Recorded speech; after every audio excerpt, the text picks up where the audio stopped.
August 12వ తారీఖున సంపూర్ణ సూర్యగ్రహణం. మన భారతదేశంలో సూర్యగ్రహణం కనిపిస్తుందా లేదా అనేది మనము ఈ వీడియోలో చూద్దాం. అందరికీ నమస్తే అండి, వెల్కమ్ టు లలిత టాక్స్.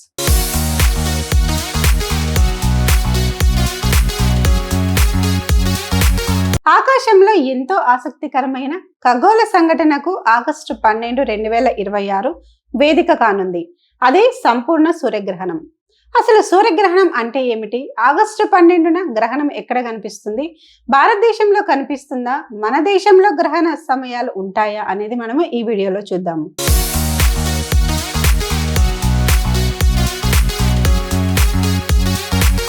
మన దేశంలో గ్రహణ సమయాలు ఉంటాయా? సూతకం పాటించాలా?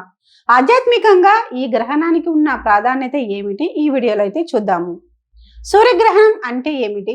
భూమి చుట్టూ చంద్రుడు పరిభ్రమిస్తున్నప్పుడు ఒక ప్రత్యేక సమయంలో చంద్రుడు సూర్యుడికి మరియు భూమికి మధ్యకు వస్తాడు. అప్పుడు చంద్రుడి నీడ భూమిపై పడుతుంది. దీంతో భూమిపై ఉన్న కొన్ని ప్రాంతాల నుంచి సూర్యుడు పూర్తిగా లేదా కొంత భాగం కనిపించకుండా పోతాడు. ఇదే సూర్యగ్రహణం.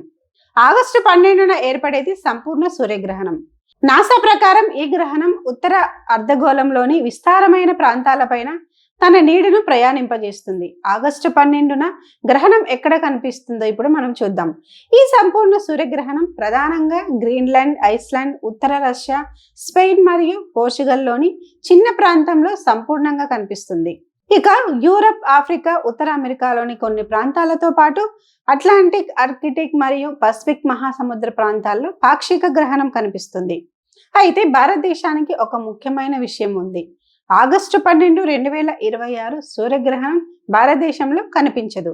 కాబట్టి హైదరాబాద్, ఢిల్లీ, ముంబై, చెన్నై, బెంగళూరు వంటి భారతీయ నగరాల్లో ఈ గ్రహణాన్ని ప్రత్యక్షంగా చూడలేము. భారతదేశంలో సూతకం ఉంటుందా లేదా అనేది ఒక ముఖ్యమైన అంశంగా మనం పరిగణించవచ్చు. సూతకం, పూజలు, ఆహార నియమాలు వంటి విషయాలు మతాచారం మరియు ప్రాంతీయ సంప్రదాయాలపై ఆధారపడతాయి. ఖగోళ శాస్త్రపరంగా చూస్తే గ్రహణం మన ప్రాంతంలో కనిపించకపోతే దాని ప్రత్యక్ష ప్రభావం అనే భావనకు శాస్త్రీయ ఆధారం లేదు. అందువల్ల ఆధ్యాత్మిక సాంప్రదాయాలను పాటించేవారు తమ కుటుంబ ఆచారాలు, ఆలయ సాంప్రదాయాలు లేదా పండితుల సూచనలను అనుసరించవచ్చు. శాస్త్రీయంగా ఎందుకు ముఖ్యమైనదో ఇప్పుడు మనము చూద్దాము. సంపూర్ణ సూర్యగ్రహణం శాస్త్రవేత్తలకు ఎంతో విలువైన అవకాశం. సూర్యుడి చుట్టూ ఉండే కరోనా అనే బయటి వాతావరణాన్ని గ్రహణ సమయంలో పరిశీలించవచ్చు. అందుకే ప్రపంచవ్యాప్తంగా ఖగోళ శాస్త్రవేత్తలు, పరిశోధకులు ఈ సంఘటన కోసం ఆసక్తిగా ఎదురు చూస్తున్నారు. ఆధ్యాత్మికంగా గ్రహణాన్ని ఎలా చూస్తారో ఇప్పుడు మనము తెలుసుకుందాం. మన భారతీయ సంప్రదాయాల్లో సూర్యుడు ఎంతో పవిత్రమైన స్థానం కలిగిన దేవతగా భావించబడతాడు. గ్రహణ కాలంలో కొంతమంది భక్తులు మంత్రజపం, ధ్యానం, సూర్య ప్రార్థన, దాన ధర్మాలు వంటి ఆధ్యాత్మిక కార్యక్రమాలు చేస్తూ ఉంటారు. అయితే ఇవి ఆధ్యాత్మిక విశ్వాసాలు మరియు సాంప్రదాయాలు. వీటిని శాస్త్రీయంగా నిరూపితమైన గ్రహణ ప్రభావాలుగా చెప్పకూడదు. ఒక ముఖ్యమైన జాగ్రత్త మనం తీసుకోవాల్సి ఉంటుంది. గ్రహణాన్ని ప్రత్యక్షంగా చూడాల్సి వచ్చినప్పుడు సాధారణ సన్ గ్లాసెస్ తో సూర్యుడిని చూడకూడదు. సూర్యుడిని చూడటానికి ప్రత్యేకంగా తయారు చేసిన ఐసో సర్టిఫికేట్ సోలార్ వ్యూయింగ్ గ్లాసెస్ ని మనం వాడవలసి ఉంటుంది.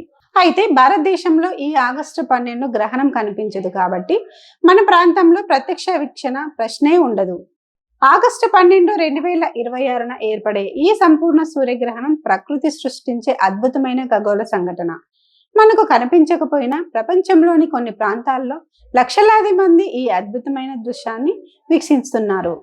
శాస్త్రాన్ని తెలుసుకుందాం, సాంప్రదాయాలను గౌరవిద్దాం, కానీ అపోహాలకు దూరంగా ఉందాం. ఇలాంటి ఆధ్యాత్మిక కార్యక్రమాలు చూడాలనుకుంటే లలిత టాక్స్ ని సబ్స్క్రైబ్ చేయండి. అలాగే గ్రహణం గురించి మీ ఒపీనియన్ ని కామెంట్ రూపంలో మెసేజ్ పెట్టండి.